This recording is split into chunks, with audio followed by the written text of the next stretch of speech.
ओम शांति। शांति के सागर परमपिता परमात्मा की प्रिय संतान हो, शांत स्वरूप आत्माओं, मीठे बहनों और भाइयों, आइए कुछ सेकंड ही सही साइलेंस का अभ्यास करेंगे और ये आदत डाल लें, कोई भी कार्य प्रारंभ करने से पहले उस शांति के सागर में अपने मन और बुद्धि को टच जरूर करेंगे, उसकी तरंगों को अपने अंदर समाहित करेंगे, फिर कोई कार्य शुरू करेंगे। तो आइए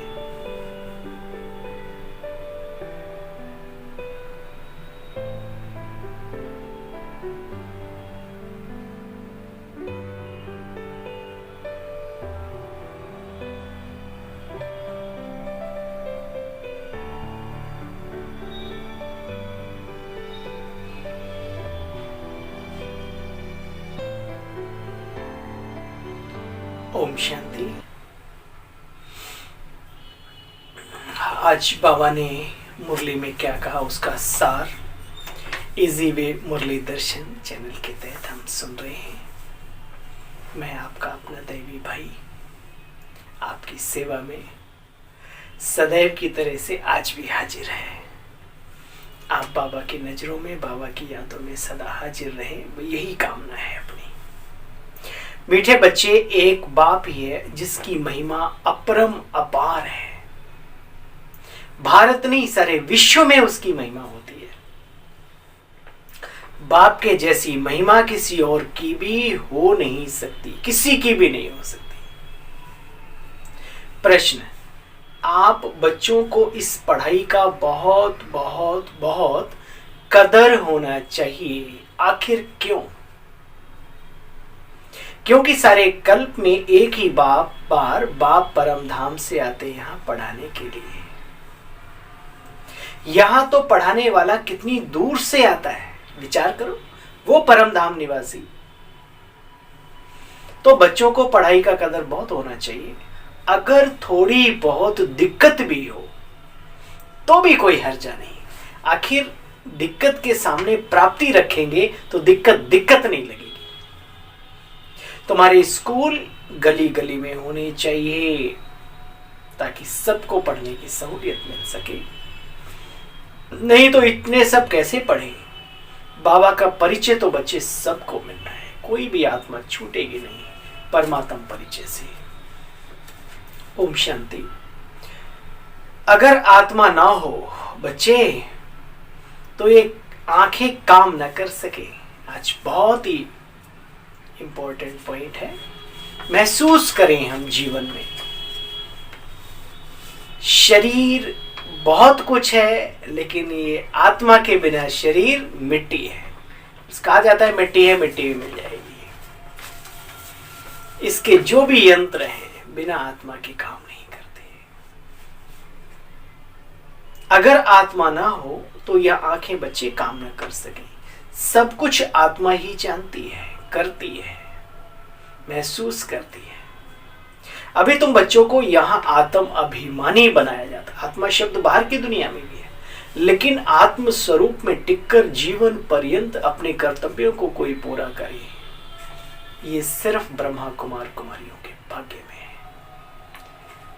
बाबा कहते यहां तुम बच्चों को आत्म अभिमानी बनाया जाता है। आत्मा कहती है मैं इन कर्मेंद्रियों से फलाना कर्तव्य करता हूं। वास्तव में आत्मा को मेल कहा जाएगा, फीमेल नहीं। मेल है क्योंकि हम सब भाई भाई हैं। अभी तुम ये बातें सुनते हो, नहीं, वैसे भी कहा जाता है पुरुष, परम पुरुष। तो पुरुष माना आत्मा, उसमें स्त्रीलिंग पुल्लिंग की बात नहीं। बहनों के अंदर भी जो आत्मा है वो भाई है हमारा। आत्मा रूप में हम सब भाई भाई हैं, और शरीर रूप से भाई बहन वो एक अलग चीज है। दुनियावी रिश्ते से ये ब्रह्मा कुमारी ईश्वरीय विश्वविद्यालय की मान्यता ही नहीं है, ये हमारे भारतीय संस्कृति है।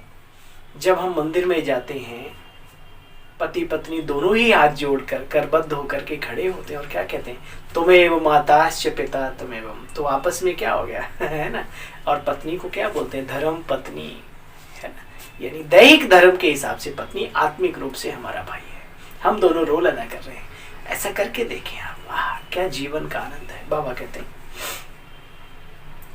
देखो यह है सभी का पिता, सर्व का पतित पावन, सिर्फ बच्चे मनुष्यों का ही नहीं, 5 तत्वों का भी सर्व की सदगति करने वाला ऊंचे ते ऊंचा बाप है। सृष्टि में महिमा करने के लायक तो बच्चे एक बाप ही है, दूसरा कोई नहीं। इसलिए निरादर किसी का नहीं करना, लेकिन दिल से आदर उस एक का जरूर करना।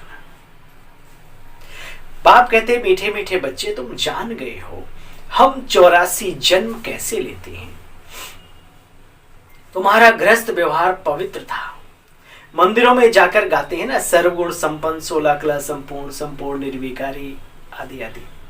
फिर कहते हैं तुम ही माता, तुम ही बंधु, तुम ही सखा आदि आदि। यह महिमा बच्चे फिर रॉन्ग हो जाती है। अब ये महिमा देहधारी की नहीं हो सकती, देवताओं की या किसी भी देहधारी की नहीं, कि माता भी वही, पिता भी वही, बंधु भी वही, सखा भी वही, स्वामी भी वही, सतगुरु भी वही, माँ भी वही, बाप भी। तो ये एक निराकार के साथ लिंक करता है। और देवताओं की महिमा सर्वगुण संपन्न 16 कला संपन्न। बाप कहते बच्चे ड्रामा का पार्ट बड़ा विचित्र है, जो भी आते हैं उनको यहाँ पुनर्जन्म लेना ही पड़ता है। यह स्थापना बाप कराते हैं, सबका पतित पावन है, कोई पावन वह मनुष्य जो धर्म स्थापन करते हैं वो कोई पावन नहीं बनाते। वह तो अपना आकर के पार्ट बजाते हैं, सतो रजो तमो में उन्हों को भी आना है। उन्होंने अपना धर्म स्थापन किया और बस कार्य पूरा हुआ। वह जो शिक्षा दी है फिर उनके शास्त्र आदि बन जाते हैं, ग्रंथ बन जाते हैं। जो धर्म स्थापन करते हैं फिर उसकी पालना भी जरूर करनी है। कोई न कोई पालना का प्रतीक वो आत्मा फिर नया जन्म लेकर के उस धर्म को बहुत आगे बढ़ाती है। बाबा कहते हैं वापस कोई जाता नहीं, परमधाम नहीं जाता, वो अंत में ही जाना है सबको। सभी इस समय भिन्न भिन्न नाम रूप से यहाँ पतित दुनिया में विराजमान है। जानते हो भी नहीं अपने को पिछला जन्म हमारा क्या था। बच्चे जब पहले जन्म के, प्रथम जन्म के श्री लक्ष्मी, श्री नारायण, सतयुगी महाराजा महारानी वो अभी यहाँ विराजमान है इस धरा पर मम्मा बाबा के रूप में, तो फिर बाकी की क्या मजाल है। जब तक शिव बाबा ना आए तब तक कोई पतितों को पावन बना ना सके। बलिहारी उस एक बाप की है। जब सृष्टि पुरानी हो जाती है तब बाप आते हैं। मूल बतन, सूक्ष्म बतन और स्थूल बतन तीनों लोकों का राज बताते हैं। इसलिए परमात्मा को कहा जाता है त्रिलोकी नाथ। ज्ञान एक बार ही मिलता है संगम पर, उनको ज्ञान सागर कहा जाता है। बाकी यह सूर्य चांद तो मांडवे की रोशनी देने वाली बत्तियां हैं। वह रात वह दिन यह मांडवे की बत्तियां हैं। ऐसे नहीं कि सूर्य को देवताएं नमा कहेंगे, नहीं, देवताएं तो ब्रह्मा विष्णु शंकर हैं सूक्ष्म। ये बहुत गहरी बात है। लेकिन हमारी भारतीय संस्कृति बहुत ही प्रधान रही है, सर्वोच्च शिखर पर रही है। इसलिए सूर्य चांद सितारे तो क्या, पेड़ पौधे हर व्यक्ति को बहुत ऊंचा दर्जा दिया, और जितना ऊंचा दिया जा सकता है उतना दे डाला, यानी सभी को ईश्वर मान डाला है ना। तो पॉजिटिव रूप से देखें तो ये हमारी भारतीय संस्कृति के अंदर सभी को सम्मान से पुकारने का और सभी को सम्मान दिल से देने का जो सिस्टम है, उसी ने सूर्य चांद सितारे सबको ईश्वरीय देवताओं की उपाधि दे डाली। तो बाबा अब क्लियर करते हैं, दूध का दूध पानी का पानी, कि वास्तव में परमात्मा कौन है, भगवान है कौन। ये तो देवता है, देवताओं को भी परमात्मा नहीं कह सकते, तो फिर बाकी की तो बात ही अलग है ना। 3 शक्तियां काम करती हैं, आप जानते हैं, प्रकृति, पुरुष और परमात्मा। तीनों का अपना अस्तित्व है और तीनों ही अपनी अपनी जगह पर सर्वशक्तिमान है। लेकिन इन तीनों में जो सर्वशक्तिमान सबसे टॉप में है वो परमात्मा है, क्योंकि इन तीनों चीजों की नॉलेज, परिवर्तन, मतलब बहुत कुछ, सतो रजो तमो से सतो बजाना, ये बाबा का ही काम है। बाबा कहते देखो बच्चे ऐसे नहीं, कोई मूल बतन से आत्माएं देखो बच्चे यहाँ आती हैं तो सीधा गर्भ में प्रवेश करती हैं, सूक्ष्म बतन में नहीं जाती। तुम बच्चे इन बातों को गहराई से जानते हो। सीधा सतयुग में आएंगी गर्भ महल में। यहाँ तो क्या होता है, यहाँ गर्भ जेल में जाना पड़ता है। आत्माएं सीधा जो अभी अभी जन्म ले रही हैं वो निचली माँ के गर्भ में जाएगी, लेकिन जो सतयुग में आत्माएं आती हैं वो क्या है, गर्भ महल। प्रकृति ही एक गर्भ का रूप लेती है, पूरा ये प्रकृति ही गजब की है। इसलिए शुरू में बाबा ने साक्षात्कार कराया कि सितारे टूट टूट कर आ रहे हैं और कोई राजकुमार बन जाता है, कोई राजकुमारी बन जाती है। प्रकृति ऑटोमेटिक शरीर तैयार कर देती है। अब इसको क्लियर करने की आवश्यकता नहीं, आप सब समझदार हैं। अब तो बहुत कुछ बनना तैयार हो गया है। बाबा ने कहा सारे सृष्टि के आदि मध्य अंत का राज भी तुम बच्चों को बाप ही बनाते। बाप कहते बच्चे, बताते तुम बच्चे जानते हो भारत ही पहले नंबर विश्व का मालिक था और कोई धर्म था ही नहीं। उस समय देवी देवता धर्म की टांग नहीं। एक बहुत गहरी बात है। राजा परीक्षित को कृष्ण ने कहा कि जब कलयुग का अंतिम चरण होगा, अनेक निशानियों के साथ साथ एक निशानी देखी कि 3 पैरों पर एक बैल आ रहा है। बोले प्रभु ये क्या है? बोला उस समय पर जो धर्मों की स्थिति है वो इस बैल की भांति होगी, यानी जो चौथी टांग है वो थोड़ी सी लंगड़ा रही होगी। तो जो हमारे मुख्य धर्मों में आदि सनातन देवी देवता धर्म है, जैसे कि लोग उसे भूल ही गए इस समय पर, है ना। बाकी 3 टांगों पर सिस्टम चल रहा है ना। तो बाबा कहते हैं भारत अविनाशी खंड है। जानते हो भारत कितना साहूकार था बच्चे। सोमनाथ का मंदिर कितना बड़ा था, सब लूट लूट कर ले गए। अरे जिन्हों के देश में मंदिरों में इतना सब माल ठाल लगा हो, उनके पास क्या नहीं होगा। विचार करो, हम ऐसे देश के रहने वाले हैं, हम वो सब भोग कर आए हैं, वो हम ही हैं, कोई और नहीं है। हमारे पूर्वज हम ही हैं। विचार करो, हम सो हम। बाबा कहते देखो बिरला आदि के पास कितने पैसे, बच्चे कितने मंदिर बनाते। जहां जाओ बिरला मंदिर, लक्ष्मी नारायण के मंदिर, गजब के। देखो तुम बच्चे जानते हो हम सब आत्माएं उस परमपिता परमात्मा के बच्चे हैं। उन्होंने शरीरों के नाम बदलते रहते हैं, परमात्मा का नाम बदलता नहीं, क्योंकि उनका शरीर ही नहीं है, इसलिए उनका नाम ही रहता है सदा शिव। और वो आत्माओं को कोई बनाता नहीं है, आप ये भी जानते हैं। बाबा ने एक एक बात क्लियर की है, बस हमें समझने की चाहत चाहिए कि हम आत्माएं भी अजर अमर अविनाशी हैं, वो भी अजर अमर अविनाशी हैं। जैसे गांव की मुखिया को गांव का पिता कहते हैं, राष्ट्र के अंदर कोई विशेष कर्तव्य करता है तो उसे राष्ट्रपिता की उपाधि दी जाती है। तो वो परमात्मा निराकार दिव्य शक्ति पुंज, जब हम सारे के सारे विकारों के चंगुल में फंस जाते हैं, जब हमें वो छुड़ाने का कार्य करता है, प्रकृति को परिवर्तन करने का कर्तव्य करते हैं, तो इस करके वो हमारा पिता है। कोई जरूरी नहीं कि वो पैदा करने वाला ही पिता हो, जैसे बनाने वाला नहीं। हम ऑलरेडी अजर अमर अविनाशी इमॉर्टल हैं। बाबा कहते बच्चे तुम जानते हो बाप तो देही अभिमानी है, पुनर्जन्म में आते नहीं। तुम बच्चे तो पुनर्जन्म में आते हो। देखो बाप की शिवरात्रि भी मनाते रहते हैं, परंतु अर्थ कुछ भी मनुष्य समझते नहीं, मनाते रहते हैं शिवरात्रि। कौन सी रात्रि और शिव के साथ क्या उनका हिसाब किताब है, इन बातों को यहाँ समझाया जाता है ब्रह्मा कुमारी श्री विश्वविद्यालय में। जो समय निकाले समझने के लिए वो भाग्यशाली है। शिव बाबा आते हैं और चले जाते हैं, उनका दिव्य अवतरण होता है। जन्म और मृत्यु मनुष्यों के जैसी नहीं होती। ये सारी नॉलेज अपनी बुद्धि में रखनी चाहिए। पढ़ाई पढ़ने के लिए बच्चे आना पड़ेगा, क्योंकि अब तो आजकल तो सुविधाएं बहुत गजब की हैं। हमारे वरिष्ठ भाई बहनें, दादा दादियां, उनके अनुभव सुनो, कितने कितने किलोमीटर दूर जा जा करके बाबा की क्लास करते थे। आजकल तो सब कुछ जगह जगह पर 4-5 किलोमीटर के अंदर ही अंदर सेंटर हैं, सब सेंटर्स हैं, गीता पाठशालाएं हैं, और सभी के मोबाइल में PDF, MP3 वीडियो सब कुछ अवेलेबल है। बाबा नहीं चाहता कोई बहाना मारे, ठीक है।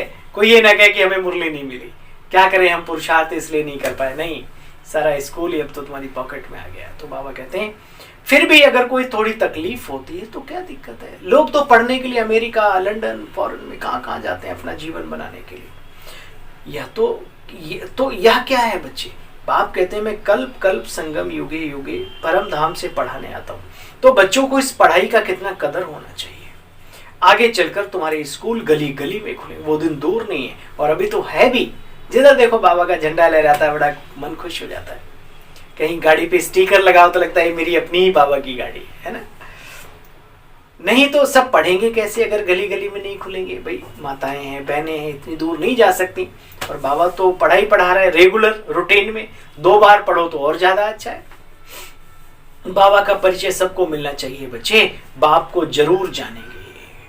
एक दिन आएगा सब पहचानेंगे कि हम सबका पिता वो है। अच्छा, मीठे मीठे से खिलते बच्चों प्रति माता पिता बाप दादा का याद प्यार और गुड मॉर्निंग। रूहानी बाप की रूहानी बच्चों को नमस्ते। हम सब रूहानी बच्चों की रूहानी बाबा को नमस्ते। मीठे बाबा, धारणा का सार सुना। आप वरदान प्राप्त करो उस वरदानी बाप दादा से, ठीक है। हर खजाने को स्वयं प्रति और सर्व के प्रति कार्य में लगाने वाले अनुभवी मूर्त भाव जो तुम्हारे पास है, दिव्य गुण है, दिव्य शक्तियां हैं, अनुभूतियों का भंडार है, अपने लिए भी यूज करो और सर्व के कल्याण के हित जरूर यूज करो। वरना एक दिन छुट्टी हो जाएगी, कहीं काश मैंने ये नहीं कर पाया, अरे ये कर लेते, ये कर लेते। अरे भाई कर लो, फिर पछताए होत क्या जब चिड़िया चुग गई सारा खेत। तो बाबा कहते हैं हर खजाने को स्वप्रति और सर्व के प्रति कार्य में लगाने वाले अनुभवी मूर्त भव, समाने की शक्ति को धारण कर सर्व खजानों से संपन्न बन उन्हें स्व के कार्य में अथवा अन्य की सेवा के कार्य में भी बच्चे यूज करो। जो चीज दी है ईश्वरीय देन ही तो है। आपको बुद्धि अच्छी दी है, आपको आंखें अच्छी काम कर रही हैं, गला अच्छा काम कर रहा है, मीठी वाणी है, बौद्धिक लेवल पे बहुत अच्छे हो, आर्थिक लेवल पे आप बहुत अच्छे हो, पूरा तन आपका फिट फाट है ना, मन सुमन है, तो लगाइए कार्य में, ईश्वरीय कार्य में। उसी का तो दिया, ना जाने कब क्या हो जाए भाई, कुछ पता नहीं। बड़े बड़े देखे हमने खूबसूरत चेहरे वाले, गले के बड़े गजब, पता पड़ा कि कुछ दिनों के बाद उनकी आवाज ही चली गई, चेहरा ऐसा बिगड़ गया कि लोग पहचानने में नहीं आते। तो भाई यूज कर लो, समय है, इसको ईश्वरीय कार्य में लगा के यही चीजें हमारे साथ जाएंगी। दिल की दुआएं मिलेंगी लोगों से, आने वाले समय में भी लोग याद करेंगे, वाह वाह वाह करेंगे। यही दिल की दुआएं हैं। बाबा कहते खजानों को यूज करने से तुम बच्चे अनुभवी मूर्त बनते जाएंगे। देखो जैसे सुनना अच्छा लगता है ना कि पॉइंट्स बड़ी अच्छी शक्तिशाली है, अच्छा अब खुद उसको यूज करके शक्तिशाली विजयी बन जाओ, तब कहेंगे अनुभवी मूर्त। जो बातें देखने में, सुनने में, पढ़ने में कितनी अच्छी लगती है, अगर हम अंदर उसको धारणा स्वरूप बन जाए तो जीवन ही अच्छा हो जाएगा संपूर्ण। बाबा ये सिखाना चाह रहे हैं, और हम नहीं करेंगे तो कौन करेगा। देवता बनने की कसम हमने खाई है, ठेका हमारे बाप ने उठाया है हमें देवता बनाने का, फिर दिक्कत क्या है। अच्छा स्लोगन, गुणवान उसे कहा जाता है जो ग्लानि करने वाले को भी गुण माला पहनाता चले। गुणवान उसे कहा जाता है जो ग्लानि करने वाले को भी गुण माला पहनाता चले। तो ये कार्य याद रखना, ठीक है। गुणवान बनना है तो ग्लानि करने वालों को भी गुणों की माला डालते चलो। भाई आप बहुत अच्छे हो, भाई आपके अंदर ये क्वालिटी है, आप बहुत अच्छे हो। सामने वाला कहेगा अरे मैं तो इनकी गलत नहीं करता हूँ, लेकिन ये तो फिर भी मुझे गुणों की माला पहनाते हैं, तो आपको गुणवान मानेंगे, और आप गुणवान वही समझदार व्यक्ति है ना। चलिए आप सभी का पुनः इस चैनल पर स्वागत है, सत्कार है, सम्मान है, अभिनंदन है। आप नए आए हैं, पहली बार सुन रहे हैं, तो आशा नहीं पूरा विश्वास के साथ कहता हूँ कि आप अपने इस चैनल को अवश्य सब्सक्राइब करेंगे और अनेक आत्माओं के कल्याण हित इस वीडियो को शेयर भी करेंगे। ओम शांति।